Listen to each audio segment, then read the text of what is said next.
Okay, guys, I got two Bibles that were sent to me here recently. Did kind of like a gift, kind of a trade and a gift type thing together. Did. And brother, I want to say thank you again. These are awesome Bibles, and I'm looking forward to seeing your other review.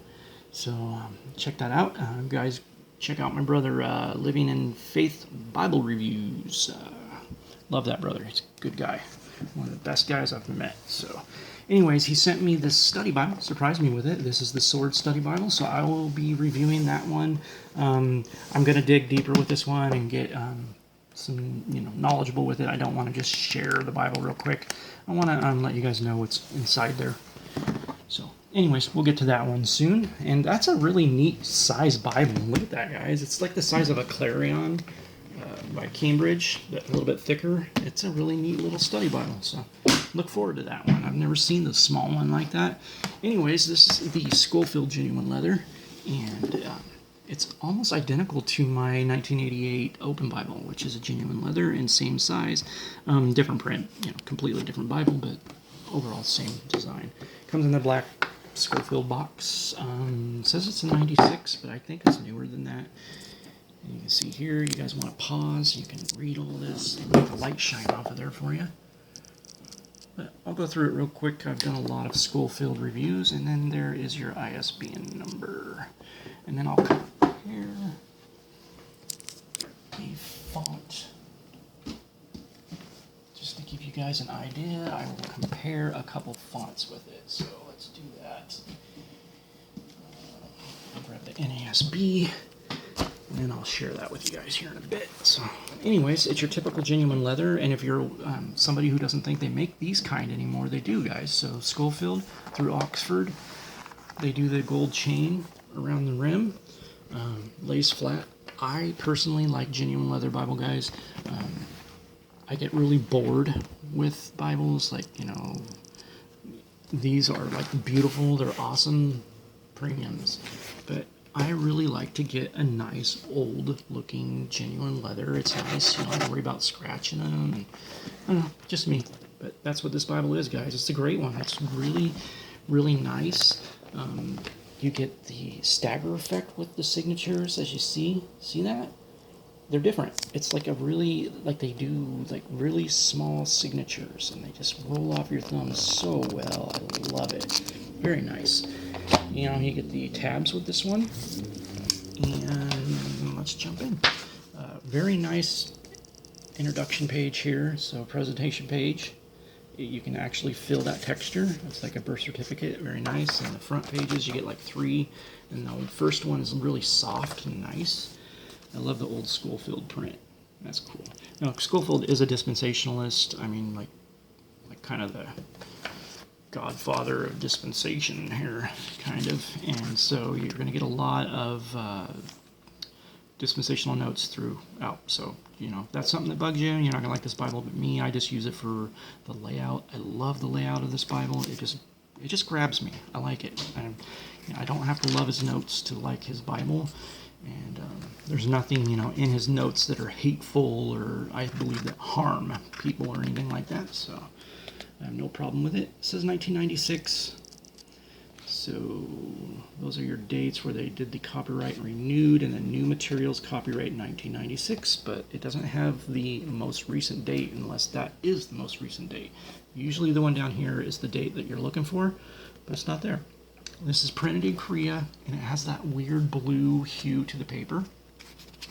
You get introductions, which are not in the Church Bible Publisher edition that I sent to my brother Joel. He ended up getting the Church Bible Publisher one that I sent, and they don't have the introduction page to it because it has things in there that they disagree with.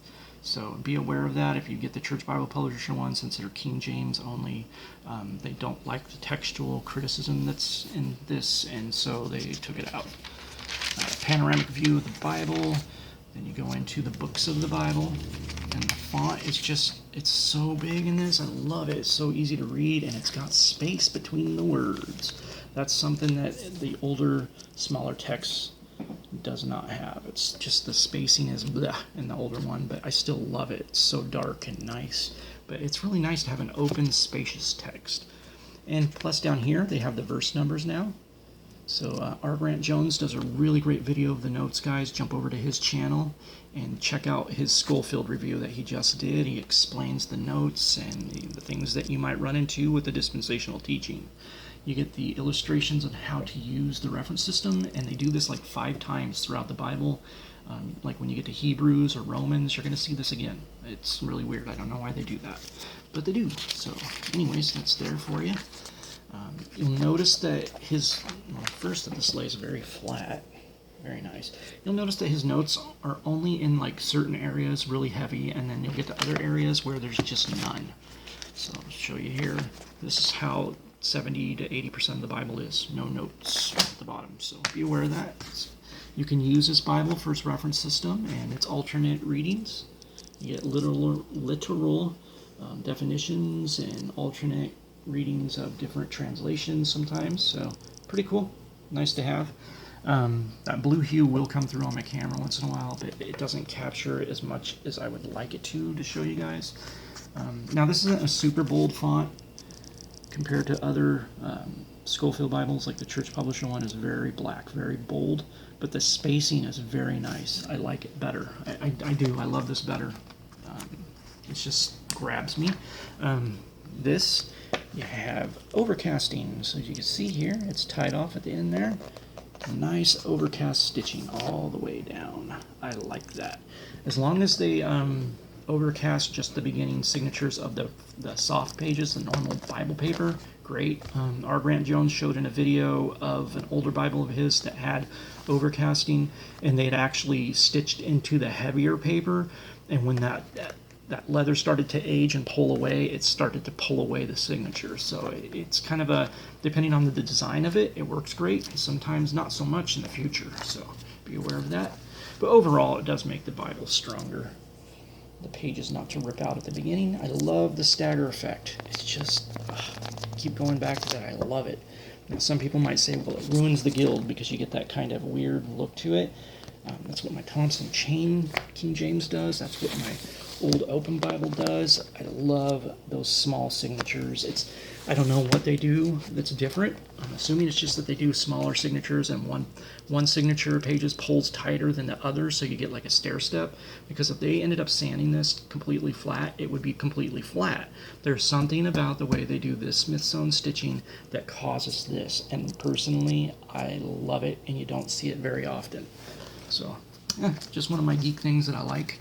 The pages are up in the corner, so you don't get that with the older 1919 edition from church publishers, or an older one that you'll find by Oxford, that this will actually be in the center, which is kind of a pain when you're flipping through the pages if you don't have the markers here, the thumb tabs, which I'm new to thumb tabs. I've never really liked them, but I'm starting to like them.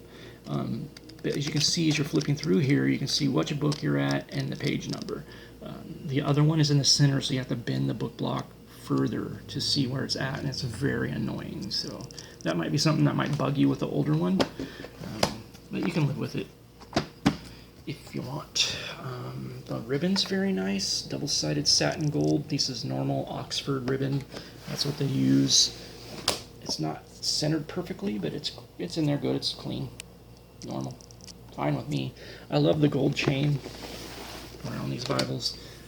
These just have that old school Bible thing. I love it. The spacing's really nice between the text. It's got that spacing that you see with the turquoise and with the Schuyler Canterbury and the Quintel. They leave enough space between the text where it breathes. I mean, look at that font. Isn't that nice how much space you have between each word? Very nice spacing. The words don't group together and look like they're one. It's nice. I really like the spacing on the words. Here's an NASB text. And it does the same thing. The NASB has really good spacing. You can see the 10-point font of the NASB Reader's Edition. I believe it's a 10-point font. And it's about the same size, maybe a hair bigger, but it's bolder, a little bit bolder or more black maybe. But this creamy paper really shows you that blue. See that, guys? It makes this paper look weird and kind of dingy. So be aware of that. Alone by itself, it's not an issue, but when you start seeing it with other Bibles, it really stands out. So anyways, I'll show you here the Canterbury.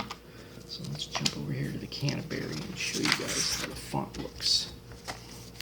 Well, if I find an actual Bible page.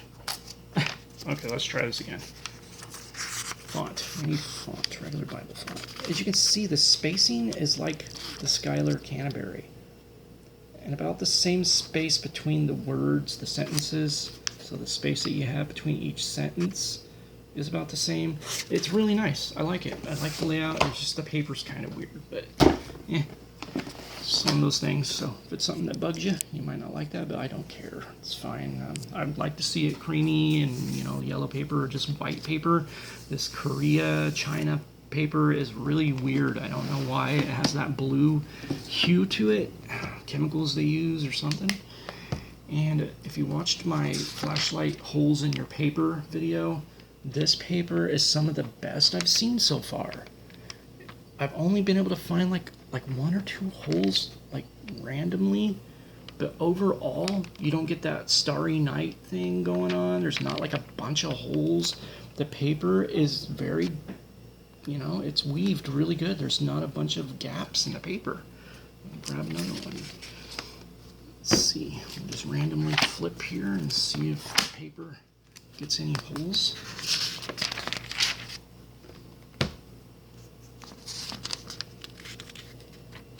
Give it a fair shake here compared to the rest of them. All the other Bibles when I did this, other than the Cambridge paper and the Schuyler paper, had holes. I mean, it just happened. Even with some of the premium paper from Allen, you're going to get holes. But this, there's no holes, guys. So it is very, it's good in that aspect. If you're going to use this paper for, writing in, underlining, stuff like that, you're not going to run into those holes where your liquid ink pours through the pages. So the ghostings, it's okay. It's not the greatest with this paper, the opacity, but it is legible. It's not like the ghosting gets so bad that you want to just throw the Bible out. I've seen that with this blue paper. It can get a little bit thin. But in this edition, it's not so bad.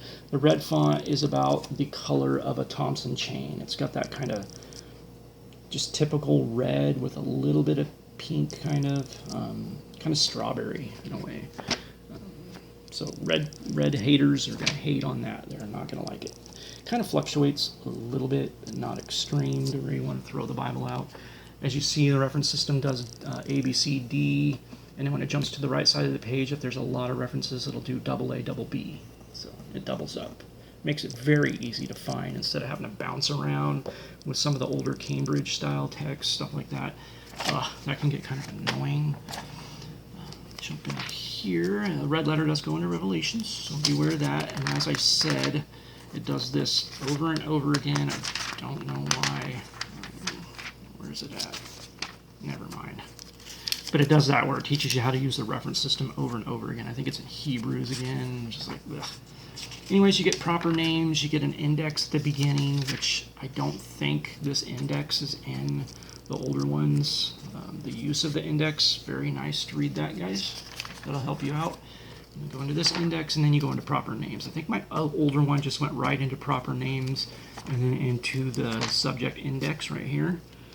And then you go into the concordance, which is double column. Very easy to read, very big print, and it's clear. It is very nice and easy to read. And then the maps. As you see, you get the Oxford maps that you find in the long primer. Very nice blue. And then what's really neat is that the elevation to the mountains is really, really good, guys. I mean, you don't realize it when you first see it, but as I zoom in here, the way that they did these maps, you can actually see the elevation to the mountains. It almost gives you kind of a 3D view of the terrain. Really, really like these Oxford maps, and the mountains just look really cool. Very easy to read the text. You get 3 cardstocks at the end, nice and big. And it's neat that you get the wide margin with the maps. Very, very cool. Gold chain around the rim. Very nice Bible, guys. If this is one you're looking at getting, I highly recommend it. It's a great Bible. It is big. It's not going to be a Bible that you're going to want to pack to church or anything like that. It's not, honestly, I like them. They're not too thick. I don't mind that it has a big footprint. I typically don't like Bibles that get too thick, so it doesn't bother me that it gets a little bit bigger, you know, width-wise and stuff. So anyways, guys, hope you liked the video, and look forward to seeing the Sword Study Bible. That'll be a fun one. So God bless. Take it easy.